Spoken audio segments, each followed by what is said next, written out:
How to have difficult conversations. It's tricky for all of us, isn't it? Have you ever felt anxious about an upcoming talk? One whose outcome you really cannot predict? One that makes you feel edgy or jittery all day, unable to focus on another things? You are not alone. Maybe you were planning to talk through something difficult with someone important. Perhaps the status of your relationship, your reaction to a betrayal, or your apology for breaking a promise. You have to tell a parent that you won't be able to visit them when they have been really waiting for you. Hi, this is me, Jyotika Bedi, founder of Happiness is Love. We make relationships better. You need to ask your partner to change the way they've been treating you. Difficult conversation, tough conversation, or maybe it's much more mundane. Your child got into a fight at school and you really need to talk to them and the school counselor to help them understand what really went wrong. We face all these situations all the time and feel very scared to have these tough conversations. No matter what the purpose of that upcoming big talk, some things don't change. And some communication strategies can almost always help. Here are 7 basic ideas, elaborated where possible, about how to keep your difficult conversations, because nobody teaches us, there's no guide or manual, to keep it open, clear, direct, productive, and respectful. Here goes. Number 1, have a goal in mind. Try to identify what you're hoping to achieve before you begin. This is a very important step that we don't think about. Perhaps you'd like to ask your spouse to stop teasing you in social media because it hurts your feelings. Or maybe you intend to ask your boss to maybe back off a little to stop intruding in your private life. However, it can be done openly, clearly, respectfully.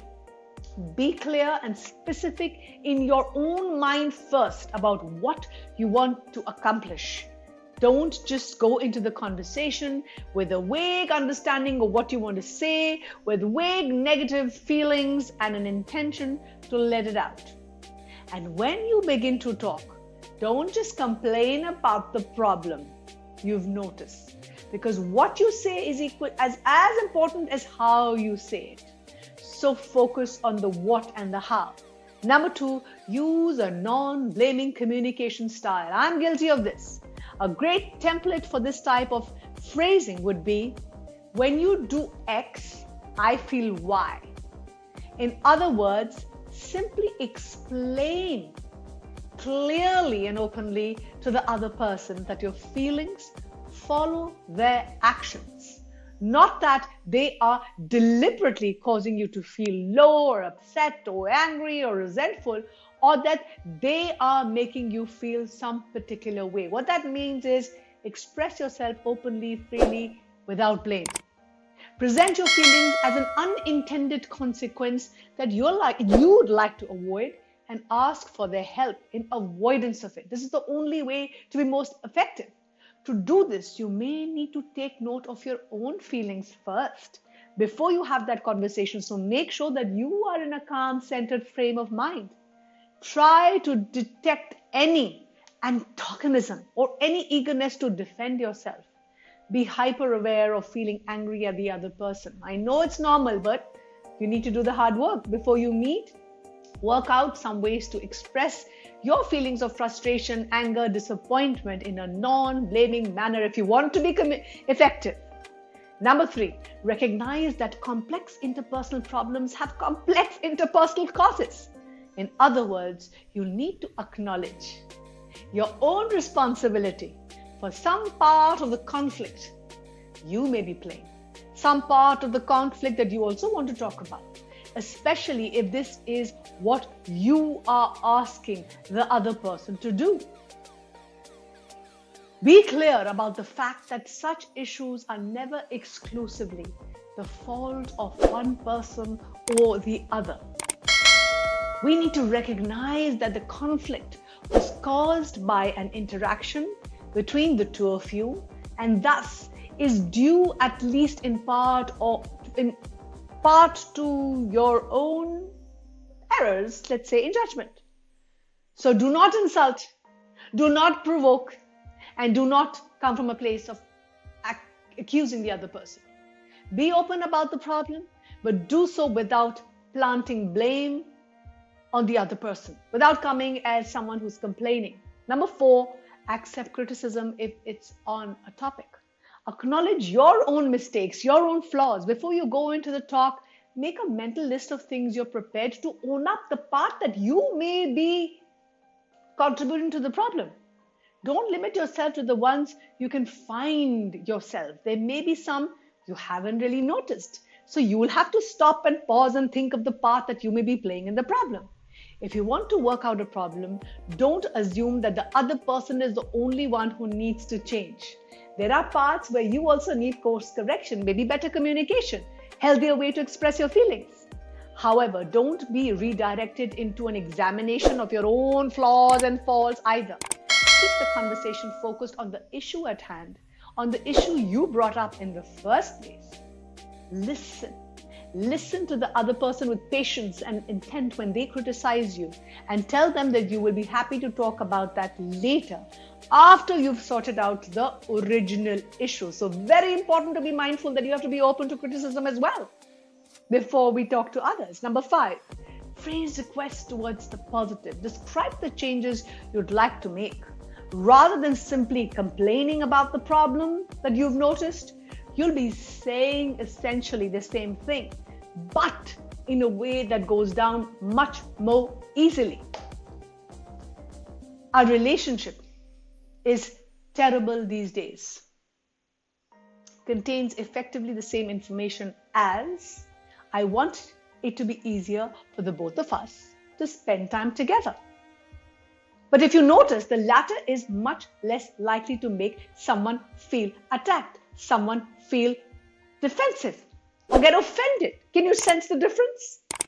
Another way to understand this point is to recognize that you are not the only one who will benefit from the changes that you're requesting or the solutions that you are suggesting in the first place.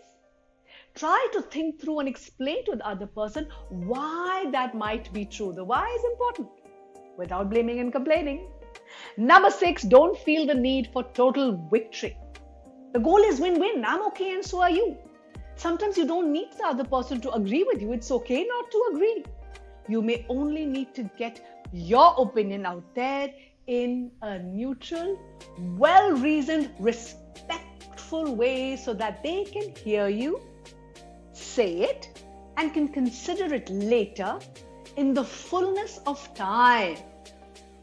Even if they're defensive when you first bring it up, after all, if the other person becomes upset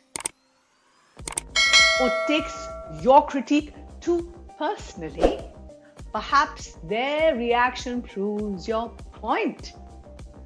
The opposite is also true. If you are criticized in a way that makes you feel defensive or angry or resentful, your hurt feelings might mean the remark has some truth to it. So, don't expect an immediate behavior change. Check your expectations or a full admission of guilt. You may have to accept being less right than you think you are, and always choose being kind more important than being right. Number 7, don't forget to listen. This is the most important part. This might be something that is key. It's a key communication strategy. When you open up a difficult, a tough conversation and you feel vulnerable, be aware that it might go in unexpected directions because we don't know, we cannot predict. Be sure to take some time out from trying to make your points so that you can really hear deeply and understand what the other person really is saying or not saying from their perspective. Use empathy, slow down, and try to take their point of view little by little. Catch yourself before you react defensively to anything you hear. This is where growth is. This is where magic is. What is the most difficult conversation that you've ever had, whether you're a parent, a professional, a teacher, a young adult? Leave us your experience in the comment below. And if you're struggling, we at Happiness is Love are here for you. We care deeply because we understand a difficult conversation is very difficult, needs practice and conscious effort. We are here for you because we care and we believe that together we can build ourselves. Together we can build a better tomorrow. Stay tuned for more. Until then, keep smiling, keep shining, keep inspiring.